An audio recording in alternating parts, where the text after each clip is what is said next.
Kaibigan, pag-usapan natin ulit, high blood. Okay? Ang high blood, tinatawag to na tridor na sakit. Bakit?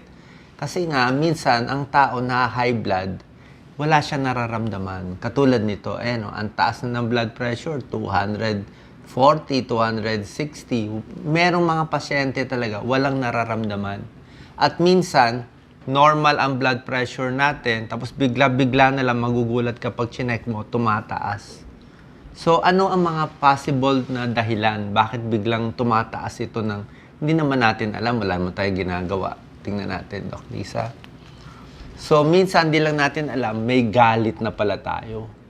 May galit, may inis, may iniisip, may stress. Pag chinek mo blood pressure mo, nako, biglang tumaas na pala yan. May ibang possibilities pa, baka may hyperthyroid ka. Nagkakaproblema na pala sa goiter. Minsan, hindi naman lumalaki yung lalamunan.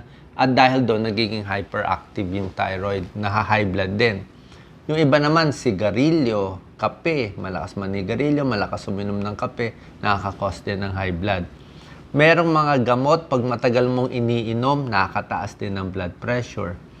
Kung may kidney problem, may kidney problem pala, hindi mo na alam, tumataas na yung creatinine. Yung gumagamit ng illegal drug, shabu, cocaine, nakakataas din ng blood pressure. At meron pang mga ibang mga dahilan.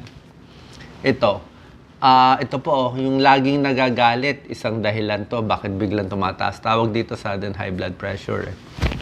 Ayan, kita mo, parang sumasabog siya sa galit. Stress na stress siya, boses niya tumataas, paghinga niya bumibilis, yung dibdib niya parang sasabog, ang puso ang bilis ng tibok, at tataas ang blood pressure. Pag tumaas ang blood pressure, yan ang pinakaayaw natin. Minsan may sintomas, minsan walang sintomas Siguro mga 50% of the time walang sintomas. Ngayon, kung let's say merong sintomas, let's say nandun na, actually mas maganda nga may sintomas para may warning ka nga Yung iba, lumalabo yung paningin, sumasakit ang dibdib, masakit ang batok, parang mabigat ang ulo, yung iba hinihingal, at pag nagkaroon na ng panghihina sa isang parte, stroke na yun, ayaw natin yun. Ito po, maganda itong drawing na to.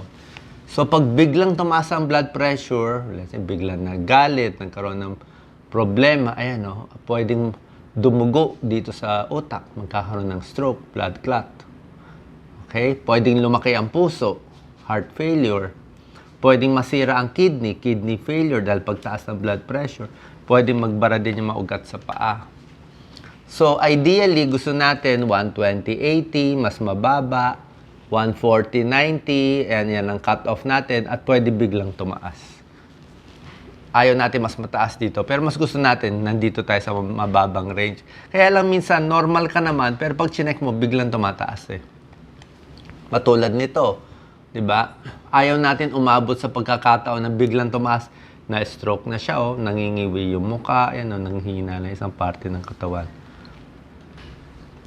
Yung iba naman, nagkaka-kidney problem na. Maraming sintomas ang kidney problem, nagpa-fatigue, pati yung pag-ihi, nagkaka-problema, may infection. Pero ang isa ring sintomas ng nagkaka-kidney problem, tumataas yung blood pressure. Makikita niya, pag nagki-kidney failure, pataas yung blood pressure, hindi na makontrol. So, check din yung kidney, check yung thyroid. Maraming check rin kung galit lagi. Kung up and down ang blood pressure mo, increase risk ka. Mataas ang tsansa maatake sa puso o ma-stroke. Yan ang pinakaayaw natin. Kasi mahirap nga gumaling din sa stroke, diba? Lalo na kung matindi yung stroke. Mabuti kung mild stroke lang. So, pag tumaas ang blood pressure, tingnan mo to ito oras. Ito yung dami ng nai-stroke.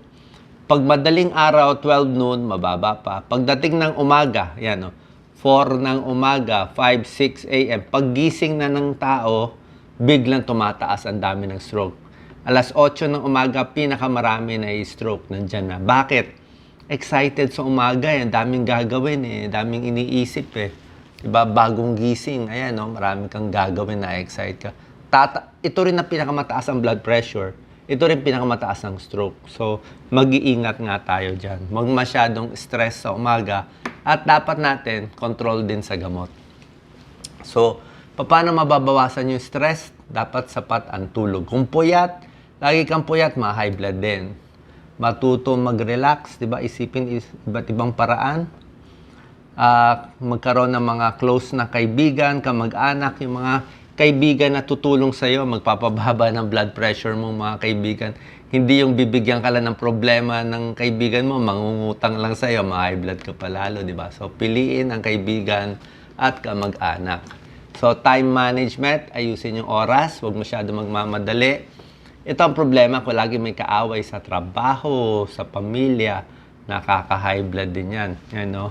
Alagaan ng sarili at ihingi ng tulong sa doktor. Ako nga bilang internist cardiologist, puro high blood na nakikita ko. Maraming gamot sa high blood, daan-daan. Para sa akin, papakonsulta tayo sa doktor nyo, siya magbibigay ng gamot sa inyo. Pero ang suggestion ko lang, isa sa pinakamalakas na gamot bilang cardiologist, itong mga calcium antagonist. Maraming pag-aaral yan. Lahat na may ending ng dipin sa dulo, dipin, malakas siya. Tulad ng amlodipine, lacidipine, felodipine, at ano pa yung mga may pin na dulo. Itong amlodipine, maraming generic nito. Mura lang generic, baka 5 piso lang. Pwede na po yung generic nito. Branded, baka 20, 25 pesos. So, amlodipine, mabisa. Pero pwede rin itong mga iba. Metoprolol, losartan, enalapril, pero mas mahina lang siya konti. So, pa-check tayo sa doktor kung anong babagay sa'yo. Pero kung gusto nyo talaga makontrol para hindi ma-stroke, mas panalo itong mga calcium antagonist tulad ng amlodipine. Bukod sa pag-inom ng gamot, syempre, lalo na kung konti lang ang taas ng blood pressure nyo, minsan nakukuha sa lifestyle modification, diet lang, exercise. Pag overweight kayo ng 20 pounds, pumayat kayo ng 20 pounds, bababa blood pressure nyo 20 points. Pag nagpapayat kayo ng 10 pounds, bababa blood pressure nyo 10 points. Sa pagkain, bawasan lang yung alat. Bawasan yung alat sa noodles, sa sarsa, bawasan lang yan. Sa patis, sa toyo, bababa din ng blood pressure. Bawas manas pa. Baka malakas ka sa kape, 6 na kape sa isang araw, bawasan mo. Sigarilyo, tigil mo, gaganda blood pressure mo. So, hopefully ito, relax na relax pa siya, kalmado siya. Kaya ang ganda ng blood pressure niya. So, sana po nakatulong tong video na to. Control natin itong sudden high blood pressure. Dito ako natatakot eh. Pakita mo na, Lisa. High blood pressure spikes, biglang taas yan eh. Pero sandali lang sisirit ang blood pressure. Pero pag sirit, doon na i-stroke eh.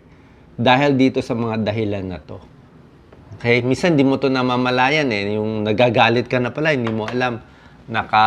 Minsan, tingnan mo yung kamay mo. Pag nakakamao ka na, galit ka na nun. Diba? Pag nakaganyan yung isang tao, sign yan eh, body language eh. Kahit tahimik siya, hindi nagsasalita mo, nakita mo nakaganyan, galit na yun eh. So, anger, stress, anxiety, at itong mga sakit, kailangan ma-rule out natin kung ano ang dahilan ng biglang pag-high blood. Ingat po.